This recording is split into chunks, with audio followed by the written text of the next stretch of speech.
உடலும் சிவமயம் உயிரும் சிவமயம் உலகம் சிவமயம் சிவ சிவமே. கடலும் சிவமயம் காற்றும் சிவமயம் வானும் சிவமயம் சிவ சிவமே. நீரும் சிவமயம் நெருப்பும் சிவமயம் நிறமும் சிவமயம் சிவ சிவமே. சிவாய நமः. பன்முக நோக்கில் 9ஆம் திருமுறை என்ற இணையவழி தொடர் நிகழ்வில் கலந்து கொண்டுள்ள அனைத்து சிவனடியார்களுக்கும் எனது மாலை வணக்கத்தை தெரிவித்துக் கொள்கின்றேன். இன்று நாம் சிந்திக்க இருக்கின்ற தலைப்பு கண்டராதித்தர் காட்டும் ஆனந்த கூத்தனின் அற்புதங்கள் என்பதாகும். 9 அருளாளர்களால் பாடப்பட்ட 9ஆம் திருமுறையானது திருவிசைப்பா, திருப்பல்லாண்டு என்று 2 வகைகளாக பிரிக்கப்பட்டுள்ளது. திருவிசைப்பா 9 திருவாளர்களால் பாடப்பட்டது. திருப்பல்லாண்டு சேந்தனார் என்பவரால் பாடப்பட்டது. திரு இசைப்பா அப்படின்னு சொன்னோம்னா நம்ம அதை எப்படி பிரிப்போம்னா திரு கூட்டல் இசை கூட்டல் பா அப்படின்னு சொல்லிட்டு முத்தி திருவாகிய பேரின்ப பேச்சினை விளைவிக்கும் ஏலிசையோடு கூடிய பாடல் அப்படிங்கிறது இந்த திருவிசைப்பாவினுடைய பொருளாகும். இந்த 9ஆம் திருமுறையில் உள்ள பதிகங்கள் வாயிலாக பாடப்பட்ட கோயில்கள் அப்படின்னு சொல்லி பார்த்தோம்னா 14 கோயில்கள் இருக்கு. இந்த திருமுறை வைப்புகளிலேயே மிக குறைவான பாடல்களை உடையது அப்படின்னு சொல்லி பார்த்தோம்னா 9ஆம் திருமுறை அப்படின்னு நம்ம சொல்லலாம். இதுல அதிகமான பாடல்களை யாரு பாடியிருப்பா அப்படின்னு சொன்னா கருவூர் தேவர் அதிகமான பாடல்களை பாடியிருக்காங்க. சேதிராயர், கண்டராதித்தர், வேணாட்டடிகள் இவங்கெல்லாம் என்ன பண்ணிருக்காங்கன்னா மிக குறைவான பாடல்களை பாடியிருக்காங்க. அப்ப இன்று நாம் சிந்திக்க இருக்கின்ற தலைப்பு என்ன அப்படின்னு சொன்னா கண்டராதித்தர் காட்டும் ஆனந்த கூத்தனின் அற்புதங்கள். இப்ப ஆனந்த கூத்தன் அப்படின்னு சொன்னாலே இப்ப கண்டராதித்தர் கோயில் அப்படிங்கிற தலைப்புலதான் நமக்கு பதிகங்களை பாடியிருக்காங்க. ஏன்னா நம்ம சைவ இலக்கியங்கள்லயே கோயில் அப்படின்னு சொல்லிட்டோம் அப்படின்னு சொன்னாலே கோயில்னா அது எதை குறிக்கும் அப்படின்னு சொன்னா நம்மளுடைய சிதம்பரத்தை குறிக்கக்கூடியதுதான் கோயில் அப்படிங்கிறத நம்ம சொல்லுவோம். இந்த தலத்தை என்ன சொல்லலாம் அப்படின்னு சொன்னா தில்லை நடராஜர் கோயில், சிதம்பரம் தில்லை கூத்தன் கோயில், சிதம்பரம் கோயில் அப்படின்லாம் இத நம்ம சொல்றோம். அதே நேரத்துல இதை என்ன சொல்லலாம் அப்படின்னு சொன்னா பூலோக கைலாசம் அப்படின்னு நம்ம சிதம்பரத்தை சொல்லலாம். பூலோக கைலாசம் அல்லது பூலோக கைலாயம் அப்படின்னு சொல்லி நம்ம இந்த சிதம்பரத்தை சொல்லலாம். இந்த தலம் எங்க இருக்கு அப்படின்னு சொன்னா தமிழ்நாட்டுல கடலூர் மாவட்டத்துல இந்த சிதம்பரம் அப்படிங்கிற நகர்ல அமைந்திருக்கிறது. இப்ப இதனுடைய புராண பெயர்கள் என்னென்ன அப்படின்னு சொல்லி பார்த்தோம்னா தில்லை அப்படின்னு சொல்லலாம், தில்லை வனம் அப்படின்னு சொல்லுவாங்க, பெரும்பற்ற புலியூர் அப்படின்னு நம்ம இத சொல்லலாம். இப்ப இங்க உள்ள மூலவருக்கு பார்த்தோம்னா எல்லா மூலவர்களுக்கும் ஒரு பேர் இருக்கும், இல்லைன்னா 2 பேர் இருக்கும். இங்க உள்ள மூலவருக்கு எடுத்துக்கிட்டோம் அப்படின்னு சொன்னா 36 பெயர்கள் இருக்கு. அதுல ஒரு சில பெயர்கள் என்னென்ன அப்படின்னு சொன்னா திருமூலநாதர், சபாநாயகர், கூத்த பெருமாள், விடங்கர், மேரு விடங்கர், பொன்னம்பல கூத்தர், தில்லை வனநாதர், கனகசபை போன்ற 36 வகையான பெயர்கள் இங்க உள்ள மூலவருக்கு இருக்கு. இங்க உள்ள உற்சவர் யாருன்னு சொல்லி பார்த்தோம்னா நடராஜர் அப்படின்னு சொல்றோம். தாயார் யாரு அப்படின்னு சொன்னா உமையாம்பிகை அப்படின்னு சொல்றோம். இங்க உள்ள தல விருட்சம் எதுன்னு சொல்லி பார்த்தோம்னா தில்லை மரம் தல விருட்சமாக இருக்கு. தீர்த்தம் அப்படின்னு எடுத்துக்கிட்டோம் அப்படின்னு சொன்னா சிவகங்கை தீர்த்தம், பரமானந்த தீர்த்தம், பிரம்ம தீர்த்தம், திருப்பார்கடல், புலிமேடு போன்ற 10 வகையான தீர்த்தங்கள் இந்த கோவில்ல இருக்கு. இது தொன்மை வாய்ந்த கோயில் அப்படின்னு சொல்றோம். இந்த தலம் பஞ்சபூதங்கள்ல ஒன்றான ஆகாய தலம் அப்படின்னு சொல்லி இந்த தலத்தை சொல்றாங்க. இந்த தலம் திருநீலகண்டர் அவதார தலம் அப்படின்னு சொல்லி நம்ம இந்த தலத்தை சொல்லலாம். இந்த சிதம்பரம் திருமூலராலும் பதஞ்சலி மற்றும் யாக்கிய பாதர் அப்படிங்கிற முனிவர்களால வணங்கப்பட்ட ஒரு தலமாகும். இது 275 பாடல் பெற்ற சிவ தலங்கள்ல முதல் முக்கிய இடம் வகிக்கக்கூடிய தலமாக இந்த சிதம்பரம் நடராஜர் பெருமாள் தலம் இருக்கு. இத நம்மளுடைய தல வரலாறு அப்படின்னு சொல்லி பார்த்தோம்னா நம்ம இங்க உள்ள அந்த சிவபெருமானை என்ன சொல்றோம் அப்படின்னு சொன்னா ஆடல் கடவுள் அப்படின்னு சொல்றோம். ஆடல் கடவுள் அப்படின்னு சொல்லக்கூடிய இந்த நடராஜர் என்னவா ஒரே இடத்தில் இல்லாமல் என்ன பண்றாரு, ஆடிக்கொண்டே இருக்கக்கூடியவர். அப்ப அந்த ஆடலுக்குமே என்ன சொல்றாங்கன்னா ஒவ்வொரு தத்துவங்களை சொல்றாங்க. அதாவது அவர் என்ன பண்றாரு அப்படின்னு சொன்னா வலதுபுற மேல் கையில் என்ன பண்ணுவாரு அப்படின்னு சொன்னா உடுக்கையை வந்து வச்சிருப்பாரு. அப்ப அந்த வலதுபுற மேல் கையில் உடுக்கையை கொண்டிருப்பது வந்து எதை உணர்த்துகிறது அப்படின்னு சொன்னா இந்த உலகமானது ஒளியின் மூலம் துவங்குகிறது அப்படிங்கிறதை உணர்த்தக்கூடியதாக இருக்கு.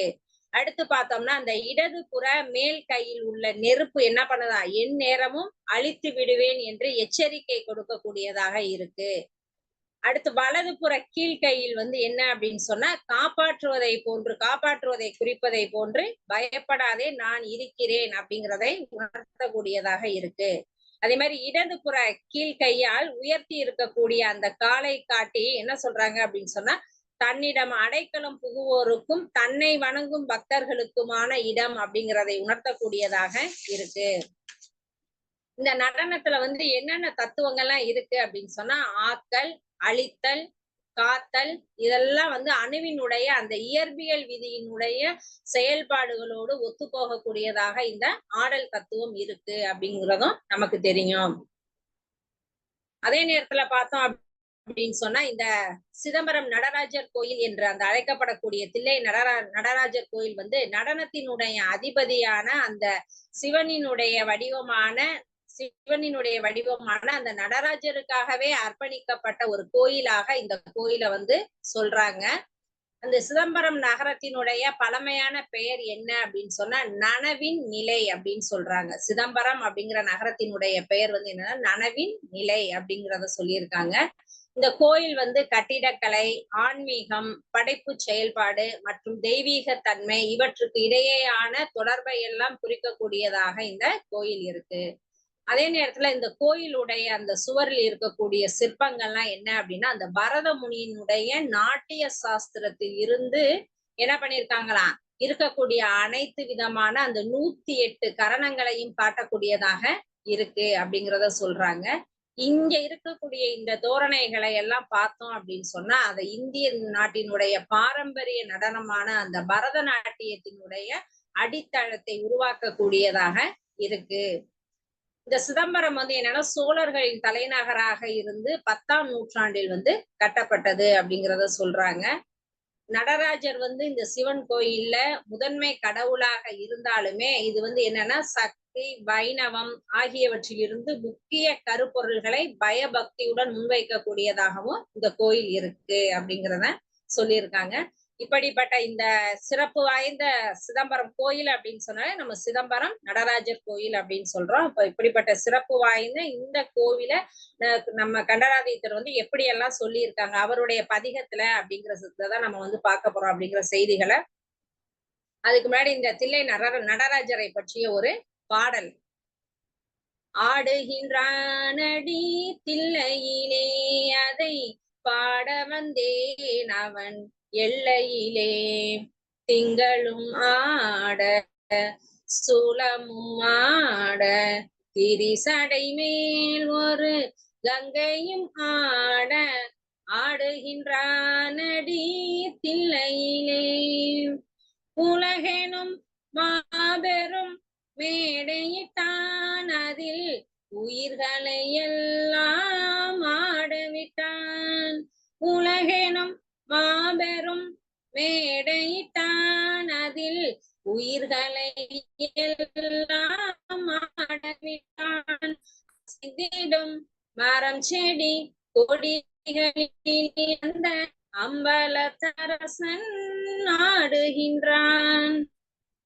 ஆடுகின்றானடி தில்லையிலே அதை பாட வந்தேன் அவன் எல்லையிலே திங்களும் ஆட சோளமும் ஆட திரிசடை மேல் ஒரு கங்கையும் ஆட ஆடுகின்றானடி தில்லையிலே தந்தையும் தாயும் போல் அவன் இருப்பான் ஒரு தந்தையும் தாயும் அவனுக்கில்லை. தந்தையும் தாயும் போல் அவன் இருப்பான் ஒரு தந்தையும் தாயும் அவனுக்கில்லை. அந்நாள் தொடங்கி இந்நாள் வரையில் ஆடிய ஆட்டம் முடியவில்லை.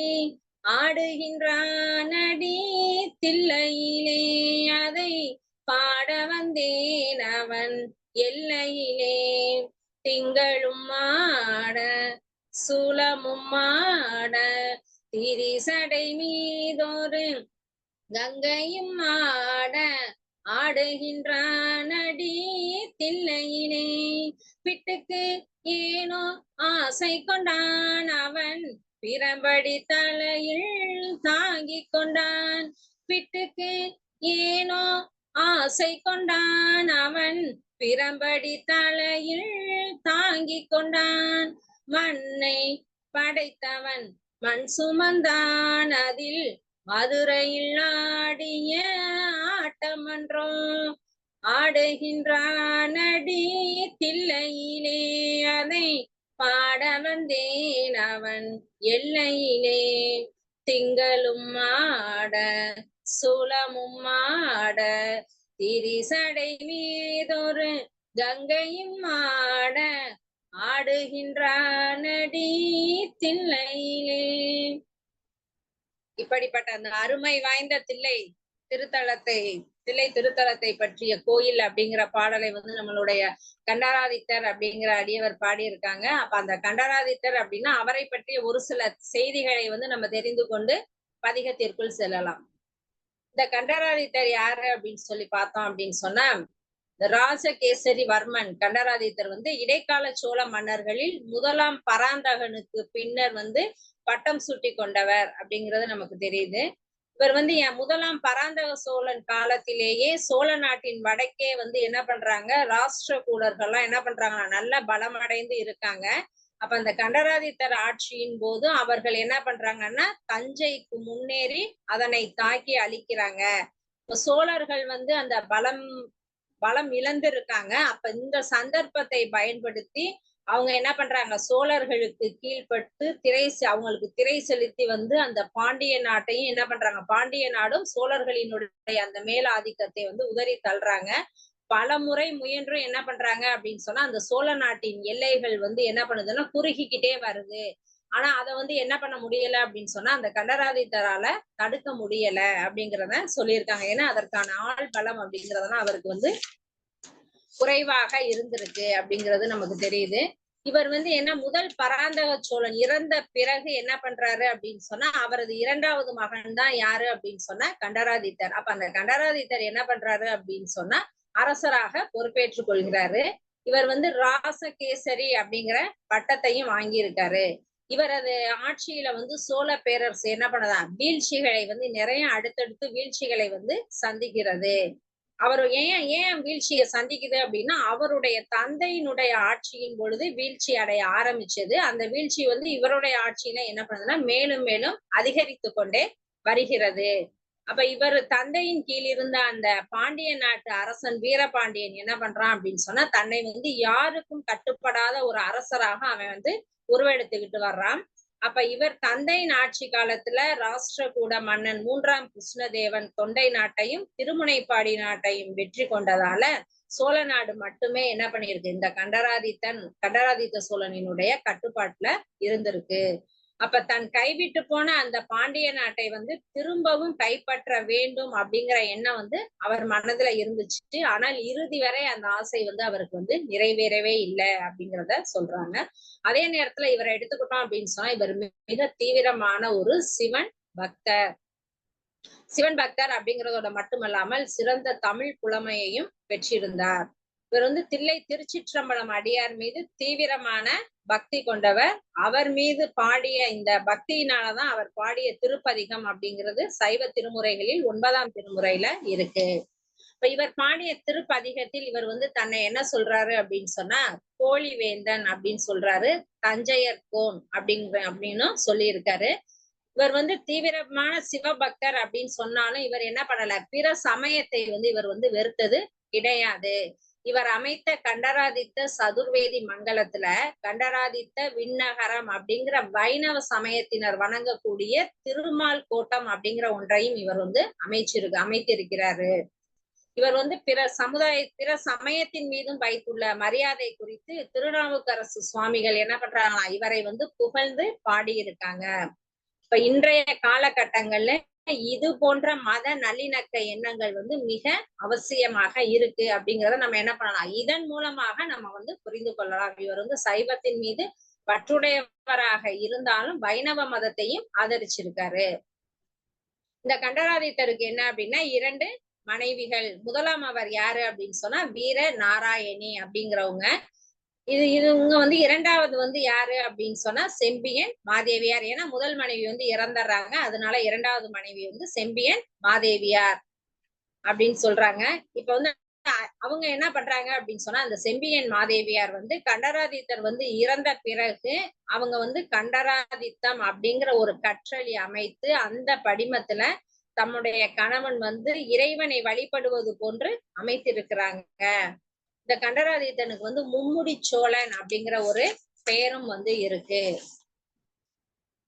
இவர் வந்து திருக்கோவிலூர் அருகே உள்ள கரடி அப்படிங்கிற ஊர்ல கிபி 947 எழுதப்பட்டுள்ள கல்வெட்டில் அண்ணாமலையாருக்கு மதிய நேரத்தில் நடைபெறக்கூடிய பூஜையில வந்து படையலிடும் பொழுது அந்த அண்ணாமலையாருக்கு எந்த நேரத்துல படையலிடுறாங்களோ அதே நேரத்துல என்ன பண்றாங்களா 20 கபாலிக துறவிகளுக்கும் உணவு கொடுப்பதற்காக வைச்சப்பூண்டி அப்படிங்கிற ஒரு ஊர் முழுவதையும் என்ன பண்றாரு துறவிகளுக்கு வந்து தானமாக கொடுத்துள்ளார் அப்படிங்கிறத குறிப்பிட்டிருக்காங்க. இதன் மூலம் சைவ வழி காபாலிக துறவிகளையும் கண்டராதித்தர் வந்து ஆதரித்துள்ளார் அப்படிங்கிற செய்தியையும் நம்ம வந்து தெரிஞ்சுக்க முடியுது. அதே நேரத்துல காபாலிகர்கள் குருவாக வல்ல கொன்றை சோமீஸ்வரர் கங்கால படரார் அப்படிங்கிறவரு இருந்திருக்காரு. அப்ப அந்த வைச்சப்பூண்டி அப்படிங்கிற கிராமத்தில் இருந்து கிடைக்கக்கூடிய பொன் வரி மற்றும் நிலங்களை என்ன பண்றாராம் வல்லக்கொன்றை சோழீஸ்வரர் கங்கால படரார் இவருடைய சீடர் வாஜஸ்பதி வக்காணி படார் முதலிகள் அப்படின்னு இவருடைய சிஷ்யர்கள் இவங்க எல்லாருமே அனுபவிக்கணும் அப்படிங்கிறத அந்த கல்வெட்டுலயே வந்து கண்டராதித்தர் வந்து குறிச்சிருக்காரு எழுதியிருக்காரு அப்படிங்கிறத சொல்றாங்க. அப்ப இதிலிருந்து சைவத்தினுடைய ஒரு பிரிவாக விளங்கிய காபாலிகமும் காலாமுகம் இவையெல்லாம் வந்து திருவண்ணாமலையில பராந்தகன் காலத்தில் அரசினுடைய ஆதரவு பெற்று சிறப்போடு இருந்தது அப்படிங்கிறத நம்ம வந்து தெரிஞ்சுக்கலாம். அப்ப இதன் மூலம் கண்டராதித்தர் வந்து எவ்வளவு சைவ பற்றோட இருந்திருக்காரு அப்படிங்கறத அரசாட்சியை நல்லா பண்றேன்னு அதே நேரத்துல சைவ பற்றோடையும் திகழ்ந்திருக்கிறாரு அப்படிங்கிற செய்திகளை வந்து இதன் மூலமா நம்ம வந்து தெரிந்து கொள்ள முடிகிறது. அடுத்து அவர் இயற்றிய அந்த பதிகத்திற்குள் போகலாம். கண்டராதித்தர் கோயில் அதுல அவர் சொல்லி இருக்கக்கூடிய செய்திகளை பார்க்கலாம். இவர் வந்து என்ன பண்ணியிருப்பாரு அப்படின்னு சொன்னா ஒவ்வொரு பாடலையும் என்ன பண்றாரு இறைவனுடைய அற்புதங்கள் இறைவனினுடைய அற்புதங்கள் கூறி இப்படிப்பட்ட உன்னை நான் என்று அடைவேனோ அப்படின்னு சொல்லக்கூடியதாக தான் ஒவ்வொரு பாடலையும் ஒவ்வொரு சிறப்புகளை சொல்லியிருப்பாரு. இப்படியெல்லாம் நீங்க இருக்கீங்க, இப்படிப்பட்ட உங்களை நான் வந்து எப்பொழுது அடைவேன் அப்படிங்கிற செய்தியை தான் சொல்லியிருப்பாங்க. முதல் பாடல மின்னார் உருவம் மேல் விளங்க வெண்கொடி மாளிகை சூழ பொன்னார் குன்றம் ஒன்று வந்து நின்றது போலும் என்னா தென்னா என்று வண்டு பாடும் தென் தில்லை அம்பலத்துள் என்னார் அமுதை எங்கள் கோவை என்று கொள் எய்துவதே அப்படிங்கிறத சொல்லியிருக்காரு. இதுல வந்து மின்னார் அப்படின்னு சொன்னா யாரு அப்படின்னு சொன்னா பெண்களை தான் மின்னார் அப்படிங்கிறத சொல்லியிருக்காங்க. அதுல என்ன சொல்றாங்க அப்படின்னு சொன்னா மின்னலை போல ஒளி வீசும் மகளிருடைய வடிவங்கள் மாடங்களின் மேல் நிலையில் விளங்கவும். அப்ப மின்னல் அப்படிங்கும் போது ஒரு பிரகாசமா என்ன பண்ணும் மின்னல் வந்து பளிச்சுன்னு வந்து மின்னிட்டு போகும். அது போல என்ன பண்றாங்களாம் அந்த மகளிரினுடைய வடிவங்கள் அந்த மாடங்களின் மேல் மாடங்களின் மீது வீட்டினுடைய மேல் மாடங்களின் மீது பெண்கள் நிக்கிறாங்க. அப்படிப்பட்ட அந்த பெண்கள் நிற்கும் போது எப்படி இருக்கு அப்படின்னு சொன்னா மின்னலை போல ஒளி வீசக்கூடியதாக இருக்கு அப்படிங்கிற செய்தியை வந்து சொல்றாரு.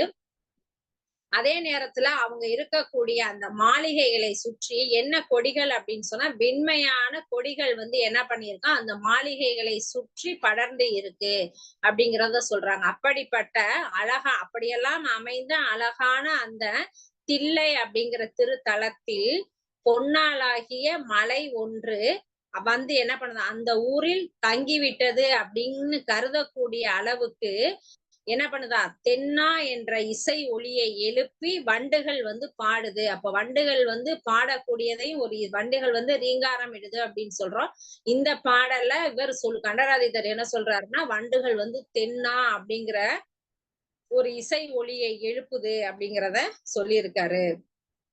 வண்டுகள் பாடும் அவ்வூரின் பொன்னம்பலத்தில் எழுந்தருளி இருக்கும் என் கிட்டுதற்கரிய அமுதமாகி எங்கள் தலைவனே அடியேன் என்று கிட்ட பெறுவேன் அப்படின்னு சொல்றாங்க.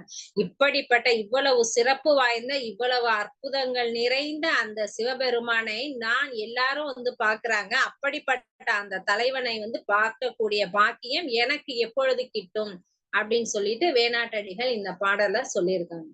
அடுத்த பாடல், ஓவா முத்தி அஞ்சு வேள்வி ஆரங்க நான்மறையோர் ஆவே படுப்பார் அந்த நாளர் ஆகுதி வேட்டு உயர்வார் மூவாயிரவர் தங்களோடு முன்னரங்கு ஏறி நின்ற கோவே உண்டன் கூத்து காண கூடுவது என்று கொலோ அப்படின்னு சொல்றாங்க.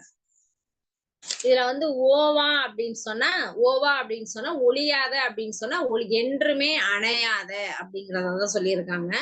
அதுல முத்தி அப்படின்னு சொல்லும் பொழுது என்ன சொல்றாங்க அப்படின்னு சொன்னா, ஆக வணியம் காருக பத்தியம் தக்கினா கினி அப்படிங்கிற இந்த மூன்றையும் தான் என்ன சொல்றாங்க அப்படின்னு சொன்னா முத்தி. ஓவா முத்தி அப்படின்னு சொன்னா என்றுமே அணையாத இந்த முத்திகளையும் ஐவகை வேள்விகள். அப்ப வேள்விகளை வந்து 5 வகையா சொல்றாரு. அது என்னென்ன வேள்வி அப்படின்னு சொல்லி பார்த்தோம்னா, பிரம்ம யாகம், தேவ யாகம், பிதிர் யாகம், மானுட யாகம், பூத யாகம் அப்படின்னு சொல்லி 5 விதமான அந்த வேள்விகளை சொல்லியிருக்காங்க. அதே நேரத்துல 6 அங்கங்கள். அப்ப 6 அங்கங்கள், 6 அங்கம் அப்படின்னு சொல்லும் பொழுது சிட்சை, கற்பம், வியாகரணம், நிருத்தம், சந்தோ விசிதி, சோதிடம் அப்படின்னு சொல்லிட்டு அந்த 6 அங்கங்களையும் சொல்லியிருக்காங்க. அப்புறம் 4 வேதங்கள். அப்ப 4 வேதங்கள் அப்படின்னு சொல்லும் பொழுது ரிக் வேதம், யஜுர் வேதம், சாம வேதம், அதர்வண வேதம் அப்படின்னு சொல்லிட்டு நம்ம வந்து 4 வேதங்களை சொல்லுவோம். அப்ப இது எல்லாத்தையுமே என்ன பண்றாங்களா, முறையாக வளர்க்கிறாங்க. அப்ப முத்தியை முறையாக வளர்க்கிறாங்க, ஐவகை வேள்விகள், 6 அங்கம், 4 வேதங்கள், இவை அனைத்தையுமே என்ன பண்றாங்க அப்படின்னு சொன்னா முறையாக வளர்த்து அதையெல்லாம் நிகழ்த்தி கற்று ஓதக்கூடிய அந்தணராய் பசுக்களின் நெய், பால், தயிர் இவற்றையெல்லாம் என்ன பண்றாங்க அப்படின்னு சொன்னா ஆகுதிகளாக சொரிந்து வேள்விகளை நிகழ்த்தி மேம்பட்ட 3000 வேதியரோடு முன் ஒரு காலத்து பதஞ்சலி முனிவர் உன் கூத்தினை காண நாட்டிய அரங்காகிய திருச்சிற்றம்பலத்தில் எழுந்தருளிய பெருமானே உன் திருக்கூத்தினை காணும் வாய்ப்பு அடியேனுக்கு என்று கிட்டுமோ. இப்படி இவ்வளவு சிறப்போடு நிகழ்ந்து உன்னுடைய திருக்கூத்தினை காண பதஞ்சலி முனிவர்லாம் வர்றாரு. பதஞ்சலி முனிவர் அப்படின்னு சொல்லும் பொழுது யார சொல்லுவோம் அப்படின்னு சொன்னா, அந்த யோக கலையினை வந்து முறையாக வகுத்து கொடுத்தவர் வந்து பதஞ்சலி முனிவர் அப்படின்னு சொல்றோம். அப்படிப்பட்ட பதஞ்சலி முனிவர்லாம் வர்றாங்க, முறையாக வந்து யாகம் வளர்த்து வேள்வி நடத்தி இது எல்லாத்தையும் செஞ்சு உன்னுடைய கூத்தினை காண அந்த நாட்டிய அரங்க அங்க வர்றாங்க. ஆனா இப்படி எல்லாருமே வர்றாங்க. ஆனா எனக்கு வந்து அடியேனுக்கு என்னைக்கு இந்த வாய்ப்பு கிடைக்க போகுது அப்படிங்கிறத இந்த பாடல்ல நம்மளுடைய கண்டராதித்தர் வந்து சொல்லியிருக்காங்க. அடுத்த பாடல் பார்த்தோம் அப்படின்னா, முத்தியாளர் நான்மறையர் மூவாயிரவர் நின்னோடு ஒத்தே வாழும் தன்மையாளர் ஓதிய நான்மறையை தெத்தே என்று வண்டு பாடும் தென் தில்லை அம்பலத்துள் அத்தா உன்தன் ஆடல் காண அனைவதும் என்று கொலோ அப்படின்னு சொல்லிட்டு இந்த பாடல சொல்றாங்க. அதாவது இதுல என்ன சொல்றாங்க அப்படின்னு சொன்னா, முத்தி ஓம்பி, அதேதான் அந்த பாடல்ல சொன்னா அதே முத்தி தான். ஆகவனியம் காருக பத்தியம் தக்கினா கினி அப்படிங்கிற அந்த முத்திகளை எல்லாம் ஓம்பி நான்மறை ஓதும் 3000, அதாவது என்ன பண்றாங்களா, நான்மறைகளை ஓதக்கூடிய 3000 பேர் வந்து அங்க வர்றாங்க. அதாவது 3000 வந்து உன்னுடைய திருவுள்ள குறிப்பிற்கு 3000 பேர் வர்றாங்க. அந்த மாதிரி வர்றதை இதுல என்ன சொல்றாங்க அப்படின்னு சொன்னா, அதாவது வியாக்கிய பாத முனிவருடைய அந்த கட்டளையின்படியே என்ன பண்ணுதான், கங்கை யமுனை அப்படிங்கிற அந்த இரு நதிகளுக்கு இடையே இருக்கக்கூடிய முனிவர்கள் வந்து 3000 பேரை என்ன பண்றாங்க, தில்லைக்கு வந்து அழைத்து வர்றாங்க. அந்த மாதிரி தில்லைக்கு அழைத்து வரும் பொழுது அங்க வரும் பொழுது 3000த்துல ஒருவர் வந்து குறைஞ்சிடுறாங்க. ஒருவர் வந்து குறைஞ்ச உடனே அதுக்கு என்ன சொல்றாங்க அப்படின்னு சொன்னா, அதாவது தில்லை கூத்த பெருமான் உடனே அவங்க திகைத்து நிற்கும் பொழுது தில்லை கூத்த பெருமான் சொல்றாரு, இவர்கள் எம்மை ஒப்பார்கள், நாமும் அவர்களை ஒப்போம். அப்ப நாம் அவர்களில் ஒருவரானோம், அதனால இதற்கு வருத்தப்படக்கூடாது 3000 அப்படிங்கிறத சொல்றாங்க. அப்ப வந்து தில்லை 3000 பற்றிய வரலாறு அப்படிங்கறதுனாலதான் இது என்ன சொல்றாங்க, நின்னோடு ஒத்தே வாழும் தன்மையாளர் அப்படிங்கிற செய்தியை சொல்றாங்க. இது வந்து எதுல இருக்கு அப்படின்னு சொன்னா, கோயிற் புராணம் அப்படிங்கிறதுல நம்ம என்ன பண்ணலாம், இதன் மூலமாக நம்ம வந்து தெரிஞ்சுக்கலாம். அப்ப அந்த முத்தி ஓம்பி நான்மறை ஓதும் 3000 வந்து உன் திருவுள்ள குறிப்பிற்கு ஏற்ப வாழும் தன்மை உடையவர்கள். அவர்கள் ஓதிய அந்த 4 வேதங்களையும் என்னவா தெத்தே அப்படின்னு இசை எழுப்பி வண்டுகள் என்ன பண்ணுது, வண்டுகள் வந்து பாடக்கூடிய அழகிய அந்த தில்லை சிற்றம்பலத்தில் உள்ள தலைவனே, உன்னுடைய ஞான ஆனந்த திருக்கூத்தினை உன்னிடம் வந்து சேருவது எந்த நாளோ அப்படின்னு சொல்லிட்டு, இவ்வளவு அற்புதங்கள் நிறைந்த உன்னிடம் அடியவன் என்று வந்து சேரப்போகிறேன் அப்படிங்கிறத இந்த பாடல்ல சொல்லியிருக்காரு.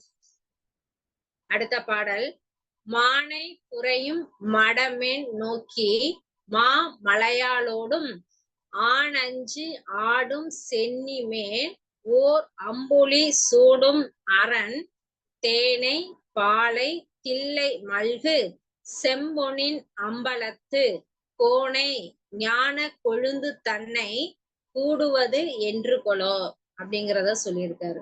இப்ப இதுல வந்து என்ன சொல்றாங்க அப்படின்னு சொன்னா, மானை குறையும், அப்ப அந்த மானின் பார்வையை ஒத்த பார்வையை உடையவளாய் மடம் என்ற பண்பினை உடைய பார்வதியோட, இப்ப சொல்லுவாங்கல்ல பெண்களுக்கு உரிய குணம் அப்படின்னு சொல்லும் பொழுது அச்சம், மடம், நாணம், பயிர்ப்பு அப்படின்னு சொல்றோம். அப்ப அந்த 4 குணங்களில் ஒன்றாகிய மடம் என்ற பண்பினை உடைய அந்த பார்வதியோடு பஞ்சகவிய அபிஷேகம் செய்யப்படும் தலையின் மீது ஒரு பிறையை சூடும் சிவபெருமானாய்.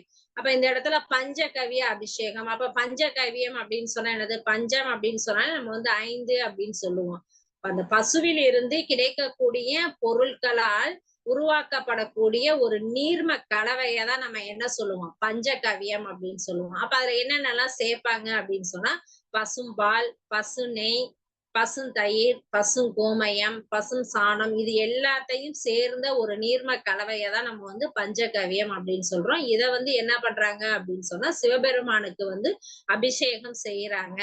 அப்ப தலையில் வந்து பிறையை சூடி இருக்கக்கூடிய அந்த சிவபெருமானுக்கு வந்து பஞ்சகவியத்தான் அபிஷேகம் செய்யறாங்க.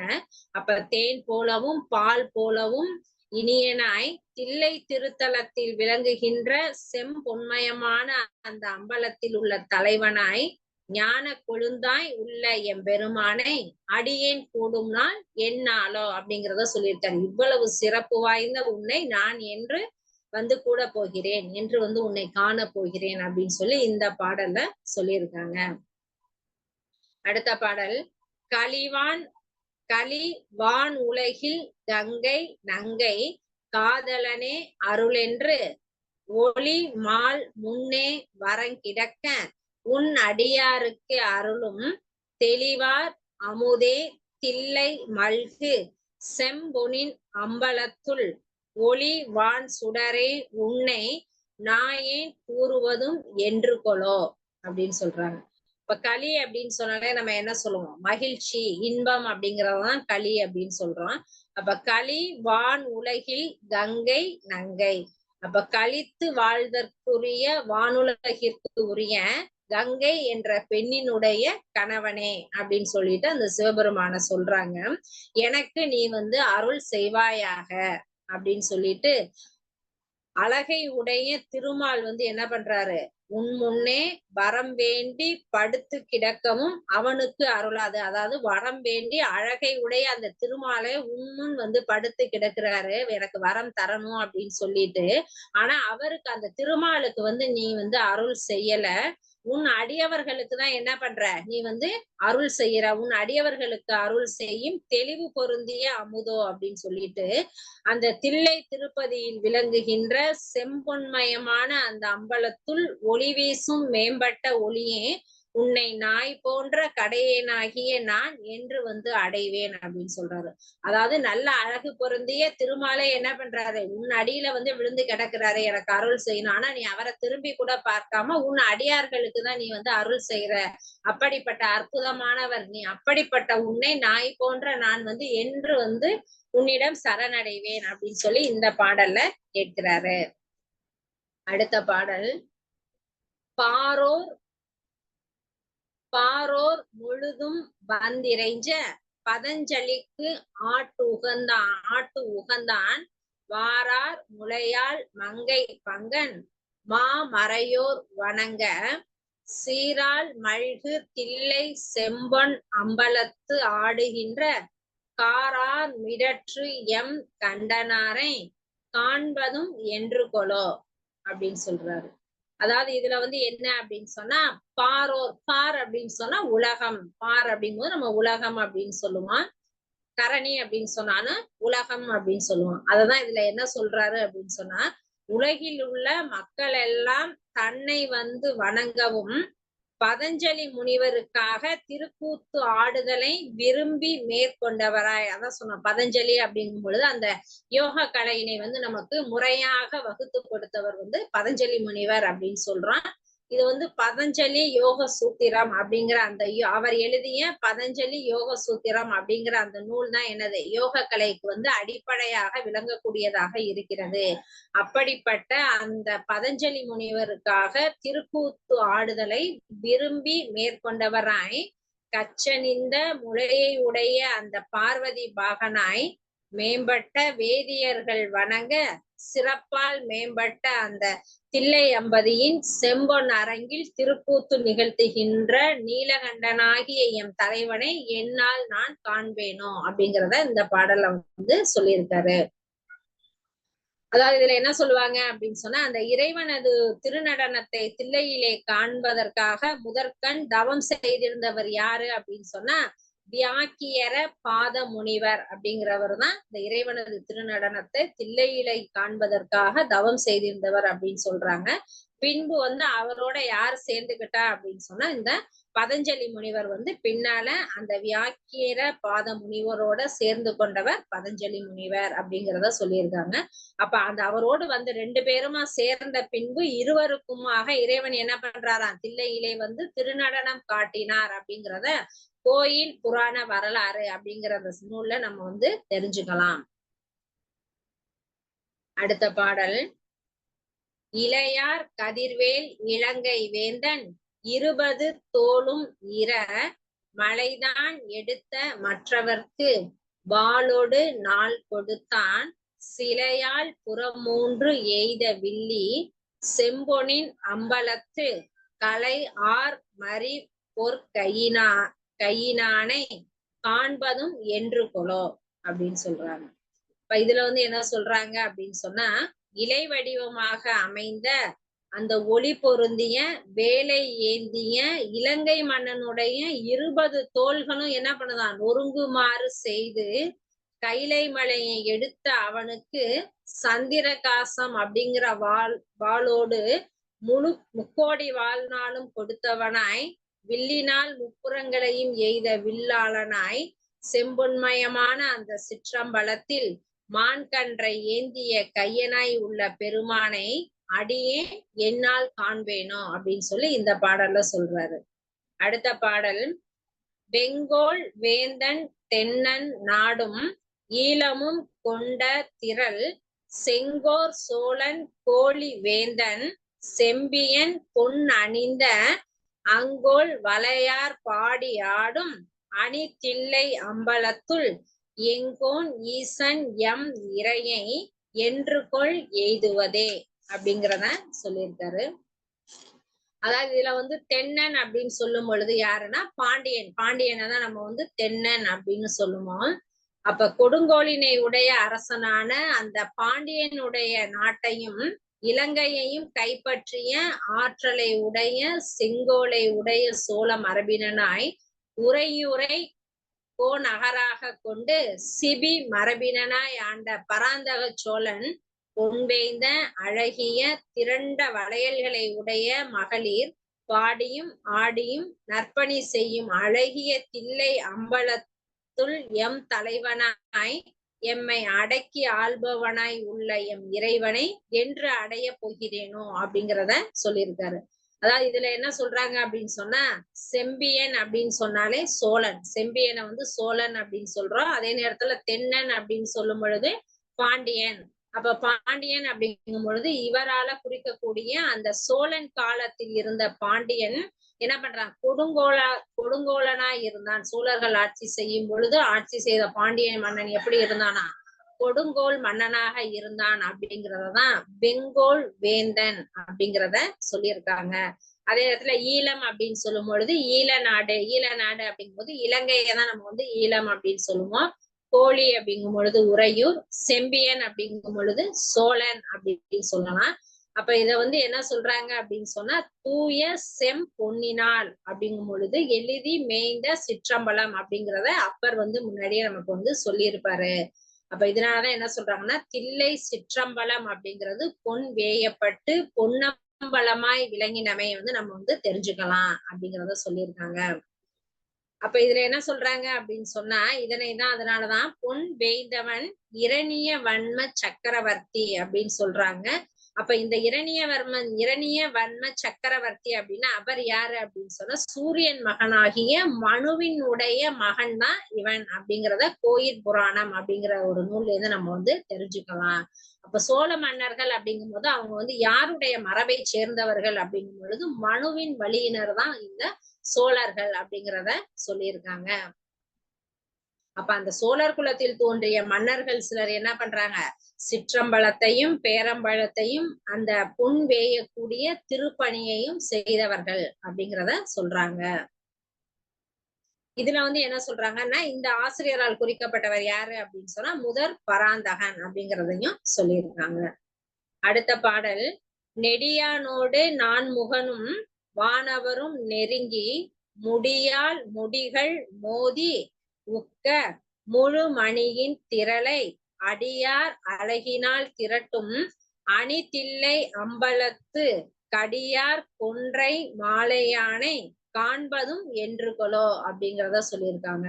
நெடியான், அப்ப நெடியான் அப்படின்னு சொன்னா திருமாலதான் நம்ம என்ன சொல்றோம், நெடியான் அப்படிங்கிறத சொல்லியிருக்காங்க. அப்ப இதுல என்ன சொல்றாங்கன்னா, ஓங்கி உலகளந்த திருமாலோடு என்ன பண்றாங்களாம், பிரம்மனும் தேவர்களும் என்ன பண்றாங்க அப்படின்னு சொன்னா சந்நிதியில வந்து ஒன்னா அப்படியே நெருங்கி நிற்கிறாங்க. அப்ப அவங்க நெருங்கி நிற்கும் பொழுது இதுல வந்து என்ன சொல்றாங்கன்னா, அந்த முடியால் அப்படிங்கும் பொழுது மகுடம், தலையில் அணிந்திருக்கக்கூடிய அந்த மகுடத்தை தான் என்ன சொல்றாங்க, முடியால் அப்படின்னு சொல்றாங்க. அப்ப அவர்கள் அது மாதிரி நெருங்கி நிக்கிறாங்க. நெருங்கி நிற்கும் பொழுது அவர்களுடைய அந்த முடிகள்லாம் என்ன பண்ணுது அப்படின்னு சொன்னா, மகுடங்கள் வந்து ஒன்றோடு ஒன்று மோதுது அப்படின்னு சொல்றாங்க. ஒன்றோடு ஒன்று மோதுதலால அதுல இருக்கக்கூடிய மணிகள்லாம் என்ன பண்றாங்கன்னா, மணிகள் அப்படிங்கும்போது அதுல என்ன சொல்றாங்கன்னா ரத்தினங்கள், அதுதான் முழு மணி அப்படின்னு சொல்றாங்க. முழு மணி அப்படின்னா அதுல என்னது, குற்றமற்ற ரத்தினம் அப்படிங்கிறத சொல்லியிருக்காங்க.